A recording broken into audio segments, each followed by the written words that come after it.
جب تم اس کائنات میں آئے تو پھر مالک نے تمہاری پرورش کی، تمہاری تربیت کی اور تمہیں جوانی تک پہنچایا۔ ثم لتکونوا شیوخا، پھر اس جوانی سے تم بڑھاپے کی طرف آئے اور لمحہ بلمحہ اس دنیا سے جانے کی تیاریاں ہونے لگی۔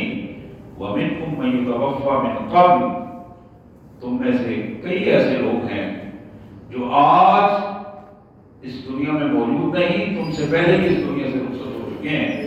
وَلِتَبْلُغُوا أَجَلًا مُّسَمًّى، اور پھر کچھ ایسے ہیں جو اپنے مقرر مدت کا انتظار کر رہے ہیں کہ وہ وقت آئے گا اور پھر انہیں اپنے مالک کے حضور جانا ہے۔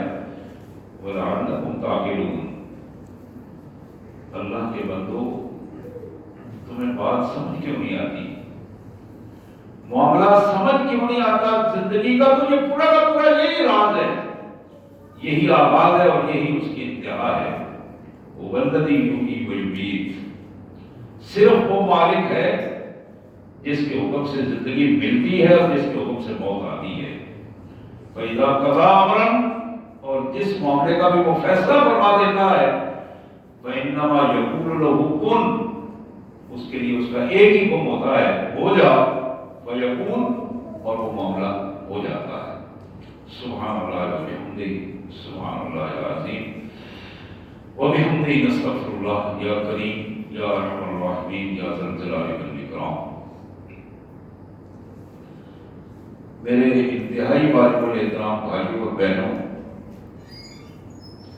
یہ آیات تھی 24ویں پارے کی، 24ویں پارے کا 12واں رکوع تھا جو میں نے متن اور اس کی مفہوم آپ کو اپنے انداز میں آپ کے سامنے رکھا۔ زندگی کیا ہے؟ یہ سب سے اہم سوال ہے۔ ہم میں سے ہر بندہ زندگی گزار رہا ہے، لیکن اس پہ غور کرنے کی ضرورت ہے کہ یہ زندگی کیا ہے۔ ہم نے بعض میں زندگی کو محض اس انداز میں سمجھا ہے کہ اس دنیا میں آئے، نہ آتے ہوئے کسی کو اندازہ تھا، نہ جاتے ہوئے اندازہ ہوا، اور دنیا میں جس طرح جانور آئے اسی طرح باقی لوگ بھی آئے، انسان بھی آئے، اور جانوروں کی طرح ہی بے مقصد اپنی زندگی گزار کے اولو کے بیل کی طرح اسی کیفیت میں اس دنیا سے رخصت ہو گئے۔ ایک انداز وہ بھی ہے۔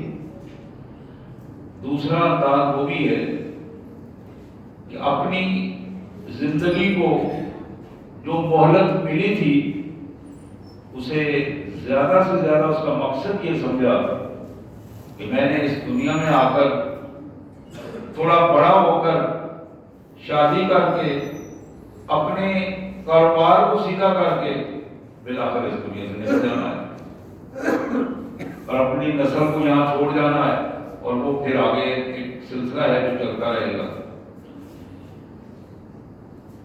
اس دنیا میں ایک تیسرا مقصد بھی اسی کیفیت میں ہم نے دیکھا ہے۔ بعض لوگوں کی زندگی کا مطمع نظر صرف ایک ہوتا ہے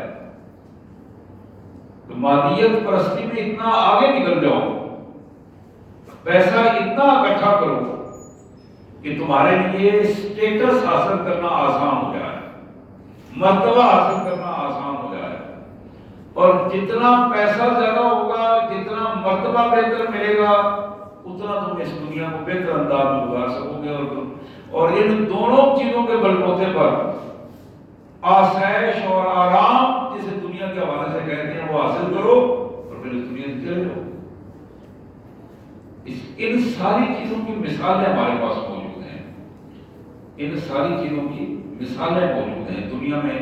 دنیا دار لوگوں کی، اسٹیٹس والے لوگوں کی، حکومت والے لوگوں کی، فیکٹریوں والے لوگوں کی، جاگیرداروں کی مثالیں موجود ہیں۔ لوگ آئے اور آ کر چلے گئے، اور آج ایسے لوگ بھی ہیں کہ دنیا میں انہوں نے اپنے وقت پر زندگی گزارتے ہوئے کسی دوسرے کی طرف دیکھنا بھی گوارا نہیں کیا، تکبر کی کیفیت میں اپنی زندگی گزاری، لیکن آج اس منو مٹی تلے پڑے ہیں۔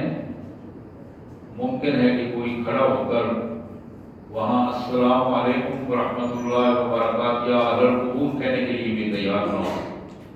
دعائے مغفرت تو بعد کی بات ہے، کوئی سلام کرنے کے لیے بھی تیار نہ ہو، اسے اتنی فرصت ہی نہ ہو، اتنا وقت ہی اس کے پاس نہ ہو، اور اپنے آپ کو اس کیفیت بھی نہ سمجھے. حضرات، اللہ کے پیارے حبیب محمد کریم رحمت للعالمین جناب خاتم النبیین صلی اللہ علیہ وسلم نے ارشاد فرمایا، کن فی الدنیا کأنک غریب او عابر السبیل. لوگوں، دنیا میں تمہیں ایسے رہنا چاہیے جیسے ایک بے وطن رہتا ہے جس کا اپنا ٹھکانہ اور گھر کوئی نہیں ہوتا، اور وہ عارضی طور پر کسی ایک جگہ پر رہتا ہے، عارضی طور پر، اور اسے یہ ہوتا ہے کہ میں آج یا کل واپس جانا ہے، اور پھر وہ مستقل ٹھکانے نہیں بناتا، مستقل ذرائع نہیں ڈھونڈتا. اور وہ عابر السبیل، یا پھر دنیا میں اس طرح گزارا کرو، اس طرح یہ وقت گزارو کہ جس طرح راہ چلتا مسافر گزارتا ہے. راہ چلتا ایک ہے مسافر، حضور نے عابر السبیل کے الفاظ کہے، راہ چلتا مسافر مسلسل سفر کر رہا ہے، تھوڑی دیر کے لیے استراحت ہے، کسی درخت کے سائے کے لیے بیٹھا ہے، کسی ہوٹل میں چائے پینے کے لیے بیٹھا ہے، پانی کے لیے بیٹھا ہے، تھوڑی سی استراحت ہے اور پھر آگے چل پڑا ہے. کبھی بھی اس نے یہ نہیں سوچا کہ یہ جہاں میں بیٹھا ہوں یہ درخت میری منزل ہے، جہاں میں ہوٹل میں چائے پیے یہی میری جگہ ہے اور یہی میں نے سونا اٹھنا بیٹھنا ہے. کبھی ایسا نہیں سوچا. او عابر السبیل کن فی الدنیا کأنک غریب او عابر السبیل. دنیا میں اس طرح تم رہو جس طرح کے بے وطن فرد افراد رہتے ہیں جن کا اپنا کوئی ٹھکانہ نہیں ہوتا، یا پھر راہ چلتے مسافر کی طرح اپنی دنیا کے اس وقت کو گزارو. حضرات، ہمارے یہاں جیسے جیسے دنیا کا لالچ بڑھتا چلا جاتا ہے، اسی طرح ہم اپنی خواہشات کے نیچے دفن ہوتے چلے جاتے ہیں. جیسے جیسے دنیا داری میں ہمارے قدم آگے بڑھتے چلے جاتے ہیں، اسی کیفیت میں ہماری پوزیشن یہ ہے کہ ہم ضرورتوں کے نیچے دبتے چلے جاتے ہیں. خواہشات اور ضرورتوں کا یہ جال اتنا پراگندہ اور اتنا بڑا جال ہے کہ بالآخر اس کے جال کے اندر پھنس جاتے ہیں اور اس سے نکلنے کا کوئی ذریعہ ہمیں نظر نہیں آتا، کوئی راستہ نظر نہیں آتا. ہر فرد صبح اٹھتا ہے اور اس کے ذہن میں ایک دنیا داری کے حصول کے لیے ایک پلان ہوتا ہے. جو جتنا اپنے آپ کو باشعور سمجھتا ہے، جتنا عقل مند سمجھتا ہے، اتنا اس انداز میں زیادہ اپنے پلان کے مطابق کوشش کرتا ہے کہ آج میں نے فلاں جگہ سے فلاں ذرائع سے یہ دنیا کمانے کی کوشش کرنی، اور آج میں نے رات کو جب بیلنس شیٹ بناؤں گا تو مجھے پتا ہو کہ آج میں نے اتنے لاکھ روپے اتنے ہزار روپے جو ہے وہ اکٹھا کیا ہے. لیکن مجھے نہیں اندازہ کہ کوئی ایک بھی شاید فرد ایسا ہو جو صبح کا آغاز کرے،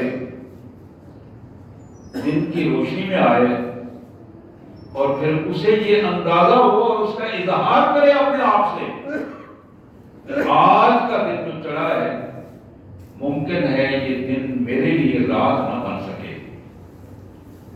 جس طرح یہ دن رات میں ڈھل جائے گا، بالکل اسی طرح میری زندگی بھی ممکن ہے کہ اگلی رات اور اگلا دن مجھے دیکھنا نصیب نہ ہو.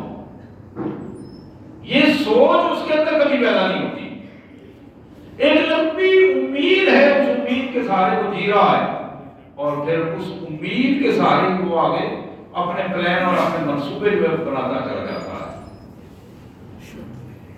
حضرات، یہی وہ کیفیت ہے اللہ کے پیارے حبیب صلی اللہ علیہ وسلم نے جو ہمیں دعا سکھائی ہے کہ جب تم صبح اٹھتے ہو، اٹھنے کے ساتھ ہی جو الفاظ تمہیں اپنی زبان سے ادا کرنے ہیں تاکہ تمہیں اپنا اندازہ ہو کہ تم بے اختیار ہو، تم با اختیار نہیں ہو. تمہارا اختیار صرف اتنا ہے کہ تم اپنے مالک کی مرضی کے مطابق کرتے چلے جاؤ. اللہ کے دیے ہوئے ڈسپلن اور قانون کے مطابق اپنے آپ کو لے کے چلو.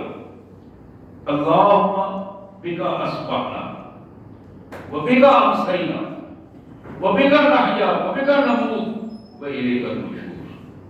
یا اللہ میں تیرا بندہ ہوں اور تیرا بندہ ہونے کی حیثیت سے میں نے آج صبح جو ہے وہ صرف تیرے حکم سے کی ہے. اگر تیرا حکم نہ ہوتا تو میں آج صبح زندہ نہ ہوتا.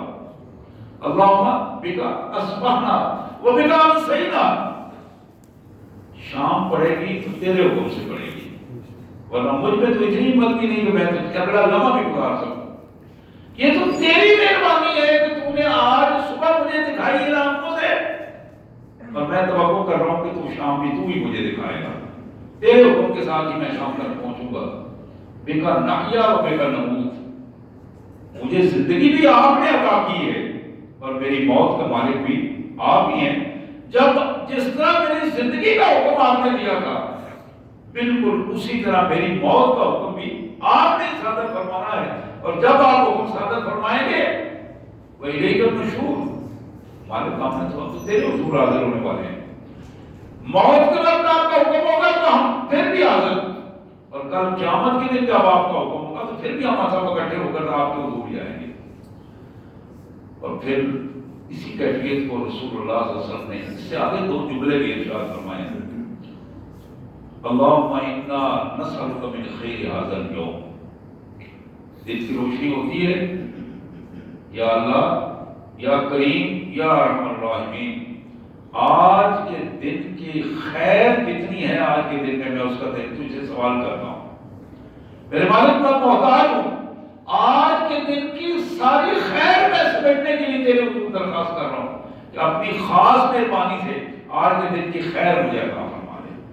جتنی بھلائیاں ہیں، جتنی نیکیاں ہیں، جتنی تیری اطاعتیں ہیں، جتنے تیرے نبی کے طریقہ کار ہیں، ان ساری کیفیات کو میں مانگتا ہوں، عرض کرتا ہوں.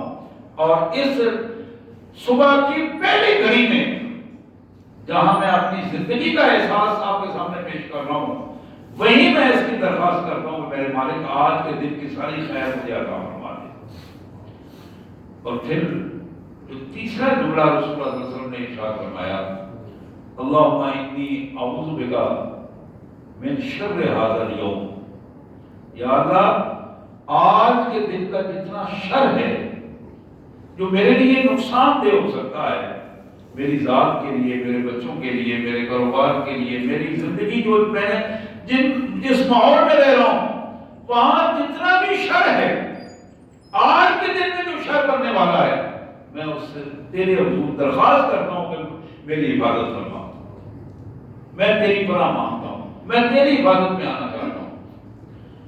میرے پیارے بھائیوں، یہ زندگی کا بنیادی تصور ہے جو بندہ مومن کو اس کے صبح اس کو بتا دیا گیا کہ کیوں ہی تمہاری آنکھ کھلتی ہے تو اس مشن کو لے کے چلو. یہ ہے تمہارا اصل مشن کہ تمہارے ذہن میں یہ کنسپٹ بالکل کلیئر ہو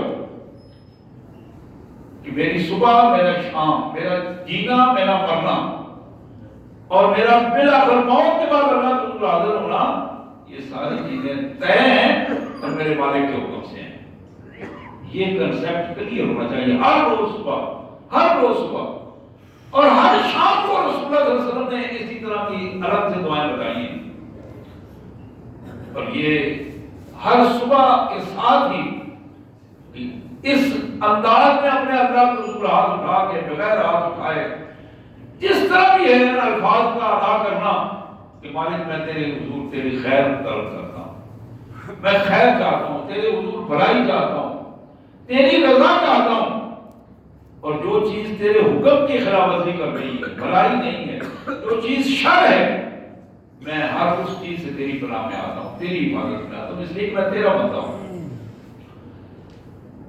اگر زندگی کا یہ تصور، انسان کی زندگی کا کی یہ حقیقت جب اس کی سمجھ میں آ جاتی ہے تو پھر اگلے لمحات اس کے لیے بالکل بدلنا شروع ہو جاتے ہیں. پھر وہ بندہ جب اس کے سامنے کھانا آتا ہے وہ پھر جانوروں کی طرح نہیں کھاتا، بلکہ اس کھانا کھانے سے پہلے اللہ کا شکر ادا کرتا ہے۔ کھانا کھانے سے پہلے اللہ کا شکر ادا کرتا ہے کہ یا اللہ تیرا شکر ہے، تیری مہربانی ہے، تیری عنایت ہے کہ تو نے مجھے کھانا بھی دیا، اور صرف کھانا ہی نہیں میرے پیارے بھائیوں، کھانا کھانے کی صلاحیت بھی ادا کی۔ بہت پہلے میں ادھر کیمپ میں بیٹھا ہوا تھا اپنے مذہب پہ، تو ایک بزرگ ادھر وزیر آباد سے ایک نوجوان اپنے والد محترم کو لے کے آئے، اور وہ کہنے لگے کہ میرے ابو بالکل ٹھیک ہیں، 80-90 سال ان کی عمر ہے، لیکن ایک مسئلہ ہے اس کے لیے آپ کے پاس آئے ہیں، آپ اس کا حل ڈھونڈیں۔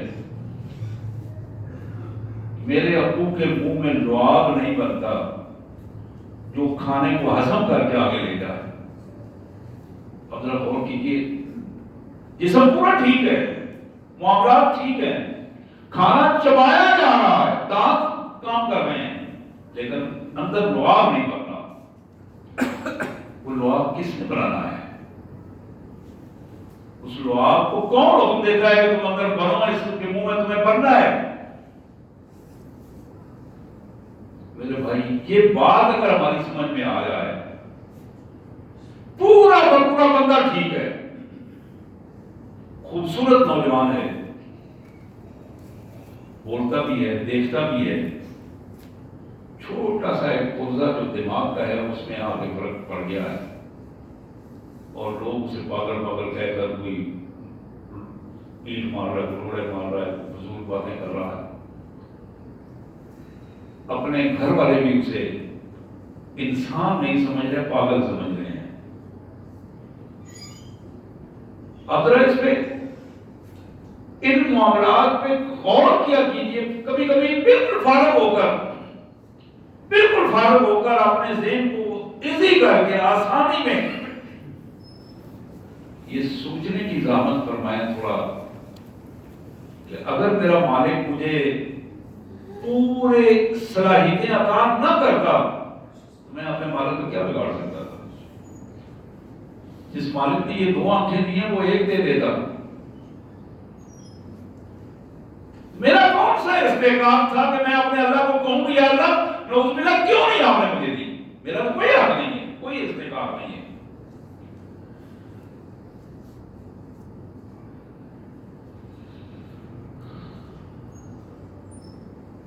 کئی آپ نے مریض ایسے دیکھے ہوں گے، یہ جو ناک کے ساتھ جو 2 رگیں آنکھوں کے ساتھ ٹچ کرتی ہیں، ان کے اندر آنسوؤں کو کنٹرول کرنے اور پانی کو اندر ڈالنے اور پانی کو کنٹرول کرنے کی صلاحیت ہوتی ہے۔ کائنات کا مالک اگر بظاہر تو ہمیں یہ چیز نظر بھی نہیں آتی، لیکن ہم نے اس پہ کبھی غور نہیں کیا۔ کبھی آپ نے محسوس کیا ہوگا کہ ہمارے کانوں کے اندر شاں شاں کی آوازیں آنا شروع ہو جاتی ہیں، بندہ بے چین ہو جاتا ہے، باقی سب کچھ ٹھیک ہے، لیکن وہ کان چھوٹا سا جو پرزہ اندر لگا ہوا ہے، اندر والے اس پرزے میں کوئی ہلکا پھلکا کام گڑبڑ ہو گیا ہے، اس نے ہمیں بالکل بے چین کر دیا۔ کچھ بھی نہیں ہے، چلتے چلتے چھوٹا سا تنکا ایک نظر میں نگاہ میں پڑ گیا ہے، تو آپ اندازہ کر سکتے ہیں کہ بندہ اس کے تنکا چھوٹا سا آنکھ میں پڑا ہے، اس تنکے کے بعد ہم کیا کر سکتے ہیں؟ وہ کام ایسا ہے جو بندہ کر سکتا ہے، بندہ بکھر جاتا ہے۔ وہ جب تک وہ تنکا باہر نہیں نکلتا، آنکھ صاف نہیں ہوتی، اس وقت تک بندہ بے چین ہوتا ہے، اور بالکل ایسے ہوتی ہے اللہ معاف کر جیسے جان پہ بن گئی ہے۔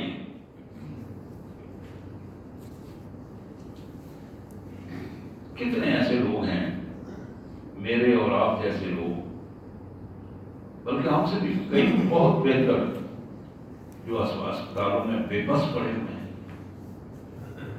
کبھی سرجیکل وارڈ میں جا کے دیکھیں، یقین کریں کہ چیخوں کی آوازیں آ رہی ہوتی ہیں، کسی کا پاؤں اوپر کیا ہوا ہے، کسی کے ساتھ بیٹ باندھا ہوا ہے، کسی کا کچھ بھی صاف ہے، کسی کا کوئی کسی کا تعلق ہو، کسی کا تعلق۔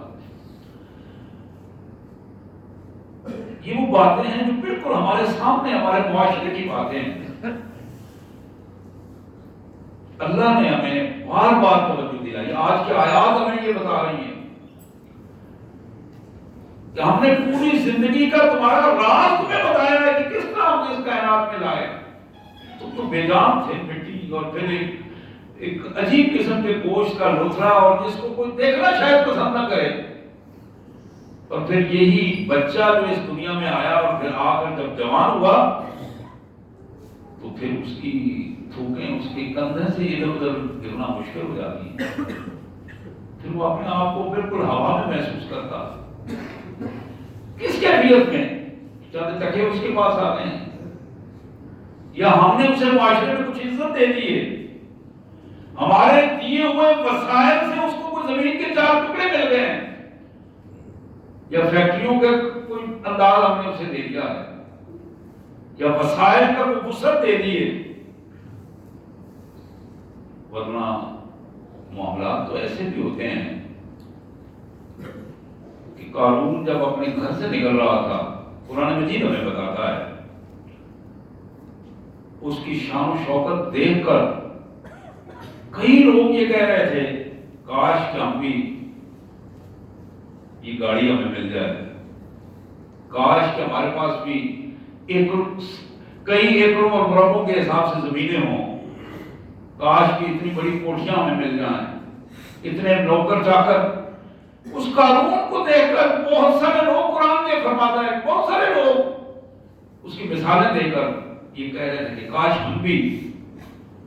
اللہ فرماتے ہیں کہ پاس ہی ایک آدمی بیٹھا تھا، اس نے کہا وہ خدا کا خوف کرو، اس کو دیکھ کر مت یہ کہانیاں، یہ عورتوں کو دیکھ کر اندازے مت لگایا کرو، اور ان کو دیکھ کر مت دعائیں کیا کرو.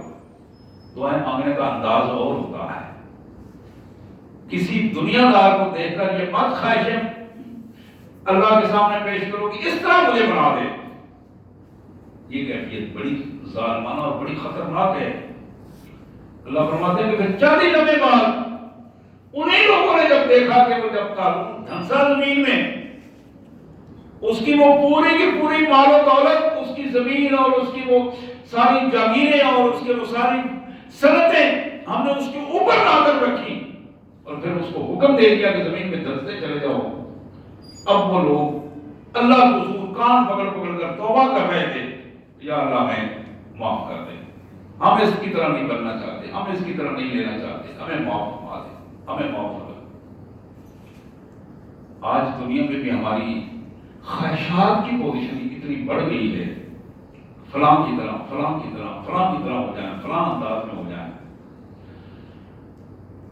اور پھر کیفیت یہ ہے چھوٹے چھوٹے اقتدار، چھوٹا چھوٹا اختیار، چھوٹے لیول کا، گھر سے لے کر اوپر تک. ایک ہے ذمہ داری اور ایک ہے ہوس. ذمہ دارانہ رویہ ذہن میں کچھ اور ہوتا ہے، بندہ اس ذمہ داری میں دبتا چلا جاتا ہے، اللہ کا شکر گزار ہوتا ہے، اور اللہ کے حضور شکر گزاری سے اس کے اندر وہ صلاحیت پیدا ہوتی ہے جو اس ذمہ داری کو ادا کر سکتا ہے. اور جب آدمی ہوس کی پوزیشن میں ہوتا ہے تو پھر وہ در در پہ ٹھوکریں کھاتا ہے، کبھی کسی قبر پہ سجدہ کرتا ہے، کبھی کسی پیر پنجر کے پاس جا کر کبھی اس کے گوڑوں پہ اور کبھی اس کے گٹوں میں بیٹھتا ہے اور وہ کہانیاں سناتا رہتا ہے. کبھی کہیں اور کبھی کہیں کسی پیرنی کو ڈھونڈتا پھر رہا ہوتا ہے، کسی پیر کو ڈھونڈتا پھر رہا ہوتا ہے. وہ خدا کے بندو، یہ پیر و پیرنی والے سارے لوگ اپنی اپنی جگہ پہ بہت اچھے ہوں گے، لیکن سارے محتاج ہیں، سارے محتاج ہیں. کوئی ایسا نہیں ہے جو انڈیپینڈنٹ ہو، سارے کے سارے محتاج ہیں. میں بھی محتاج ہوں، آپ بھی محتاج ہیں، اللہ کے پیارے نبی محتاج ہیں. اس سے بڑی کیا بات ہوگی؟ کائنات کی سب سے بڑی، انسانوں کے سب سے بڑی قوت جسے اللہ تعالیٰ نے اپنا نبی اور رسول کا مرتبہ دیا، ہم میں سے کوئی بھی اس کے برابر نہیں، کوئی فرد کسی رسول کے برابر نہیں ہو سکتا. اللہ کے برگزیدہ لوگ ہیں، عظیم لوگ ہیں. لیکن محمد رسول اللہ صلی اللہ علیہ وسلم نے بارہا اس کا اظہار فرمایا، بارہا اس کا اظہار فرمایا کہ میں اپنے اللہ کا محتاج ہوں، میں اپنے اللہ کا محتاج ہوں. ایک وقت میں نبی رحمت صلی اللہ علیہ وسلم ذکر فرما رہے تھے، آپ نے فرمایا کہ جو فرد بھی کائنات میں کل قیامت کے دن فیصلہ ہوگا، جنت کے حوالے سے فیصلہ ہوگا تو اللہ کی رحمت سے ہوگا. یعنی کوئی شخص نعوذ باللہ یہ دعویٰ نہیں کر سکے گا کہ میرا حق ہے کہ میں جنت میں چلا جاؤں. صرف اللہ کی رحمت ہوگی جس کی وجہ سے اللہ تعالیٰ معاف بھی کر دیں گے اور اپنی رحمت سے جنت بھی عطا فرمائیں گے. ایک صحابی نے بڑے شوق سے اور بڑے اعتماد سے عرض کیا، یا رسول اللہ آپ بھی اللہ کے حضور اس کی رحمت سے ہی جائیں گے؟ آپ نے فرمایا ہاں، الا ان تغمدنی اللہ برحمت، دوسری کوئی صورت نہیں ہے، صرف میرا مالک مجھے اپنی رحمت سے جنت کا راستہ دکھائے گا. اور جنت میں حضور نے فرمایا کہ اللہ کی یہ رحمت ہوگی کہ میں پہلا فرد ہوں گا جو جنت کا دروازہ جا کے کھٹکھٹاؤں گا، اور داروغہ پوچھے گا اندر سے من دخل باب، تو میں اسے بتاؤں گا کیا نام محمد، اور وہ اندر سے کہے گا ہاں مجھے یہی حکم دیا گیا تھا کہ اس جنت کا پہلا دروازہ کھٹکھٹانے والا فرد جس کو انٹری کی اجازت ہوگی اس کا نام محمد صلی اللہ علیہ وسلم. لیکن یہ کون محمد صلی اللہ علیہ وسلم ہے؟ ساری رات کھڑے ہو کر اللہ کی عبادت کرتے ہوئے یہ ارشاد فرماتے ہیں افلا اکون عبدا شکورا، کیا تم نہیں چاہتے ہو کہ میں اللہ کا شکر گزار بندہ بنوں؟ میرے بھائیوں، یہ رمضان کا پیغام ہے کہ ہم اللہ کی شکر گزار بندے بن جائیں، اس کی نعمتوں پر شکر کرنے والے بنیں.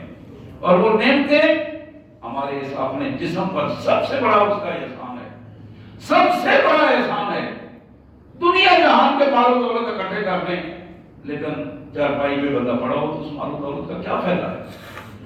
وہ خوبصورت انسان جو ایک مزدور ہے، اچھی صحت رکھتا ہے، اپنے اللہ کا فرما بردار ہے، سب سے خوبصورت انسان ہے، سب سے خوبصورت انسان ہے. اس کے پاس بظاہر کوئی زمین نہیں ہے، کوئی ملکیت نہیں ہے، کوئی وسائل نہیں ہے، لیکن اس کی صحت اس کا بہت بڑا خزانہ ہے، اس کا ایمان اس کا بہت بڑا خزانہ ہے تو اللہ تعالیٰ نے اسے عطا کیا ہے. تو حضرات، اس حوالے سے یہ رمضان کا جو آج کا پیغام ہے پورے پس منظر میں نے آپ کے سامنے رکھا، اور میں یہ بھی درخواست کروں گا کہ یہ 24ویں پارے کا یہ رکوع ضرور گھر جا کے مطالعہ کریں. 12واں رکوع ہے 24ویں پارے کا، اور سورہ مومن ہے جس کا یہ 7واں رکوع ہے، اس کا گھر جا کے ضرور مطالعہ کریں. ان آیات کا آپ کو اندازہ ہوگا کہ قرآن مجید کیا احکامات ہمیں دیتا ہے. اور رمضان تو ظاہر ہے آپ جانتے ہیں کہ تیسرا ہفتہ شروع ہو چکا ہے، آج پہلی طاق رات ہے.